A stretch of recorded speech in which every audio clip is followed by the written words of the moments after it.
Good morning from the Central Coast of California. This is Carol, and there is a big, beautiful, wide Pacific Ocean out there, but it is shrouded in fog this morning. Marine layer is what we call it. And I think that's appropriate because that's a little bit of how I've been feeling since I came back from my trip. A little bit in a fog. I don't know if it's jet lag or what they call CAMINO blues, where you're kind of missing what you were going through. But anyway, I thought it was time to do a recap video and just give you some answers to your questions and tell you what I've learned and that sort of thing. So I have your questions here in front of me on my phone. So what I felt like I experienced, what I felt like I got from this experience. That also goes along with the question about what I learned about myself from the Camino. Two things. I learned that I am more than capable to handle tough times. And that was a good confirmation for me. And also, I learned that what I believe about myself is true. And those are some personal things that I won't go into detail on, but those were two great confirmations for me. I think how it will change me in the future is to be seen yet. You know, I think there will be more expansion of the things I already know about myself. So I know that's kind of, you may be wanting specifics, but I don't have them right now. Let's see. What are you going to do next? I really don't know what I'll do next. I probably will not do another Camino anytime soon. But it's not out of the realm of possibility for the future. Here's one thing that I really, that just kind of dawned on me, and that is that what makes the Camino different from just a regular walk on the beach or all the training walks that I did. I felt like every day I had a purpose. It was to get up and get ready and get on the road, no matter when that was, and get to my next destination. There was some progress there, and which is different from just walking around the neighborhood. You know, you're doing that for exercise or for camaraderie or whatever, but it's different than having a goal for the day, having a goal for the week, having a goal for 5 weeks, and seeing that goal met. So that's really what made it special.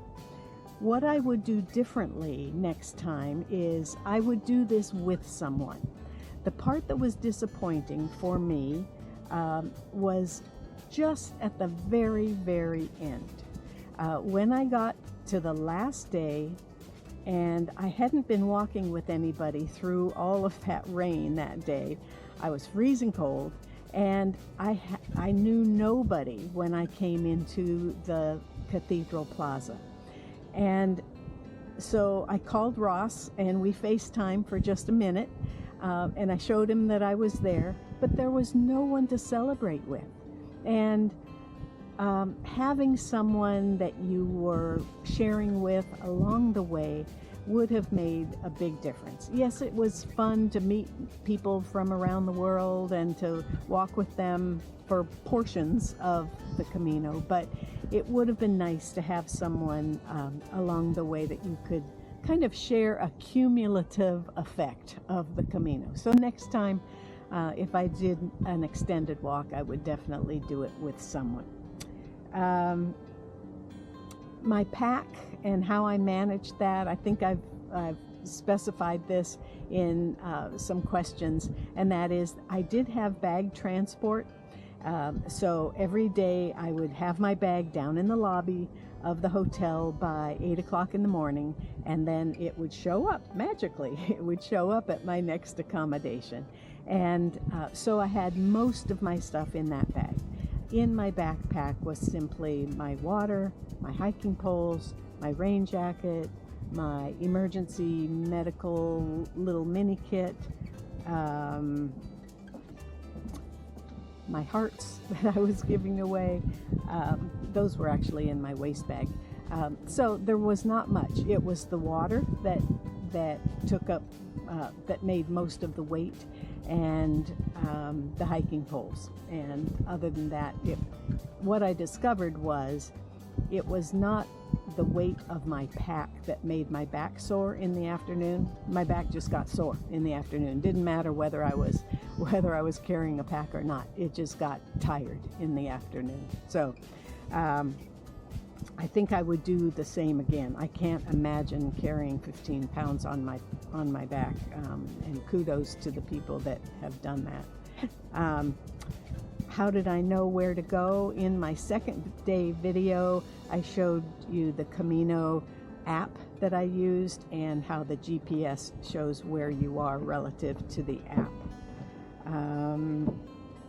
Okay, and then physically, how my body was impacted. It's amazing how your body regenerates day after day, because the next day I would be ready to go again.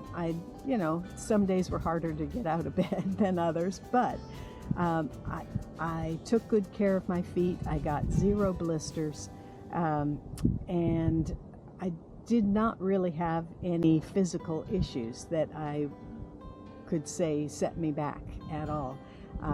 My left hip is a little sore. I would prop that up with pillows in the bed, but other than that, I had 2 little mishaps with things that didn't even require anything more than a Band-Aid, tripping on something and scraping my leg, that sort of thing. But other than that, nothing to speak of. So the final I think that's covered all of it.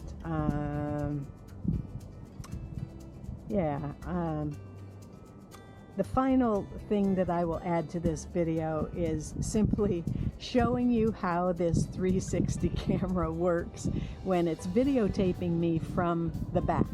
I'll have to get my husband to film it with my actual phone so that you can see it, because it is an invisible selfie stick. So if I try to do it showing you using this 360 camera, it won't work.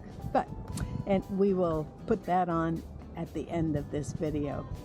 And if you have other questions, great. Otherwise, I will consider this the final wrap-up of my Camino Portugues, and it's been a pleasure having you. And in fact, okay, so here's one more thing.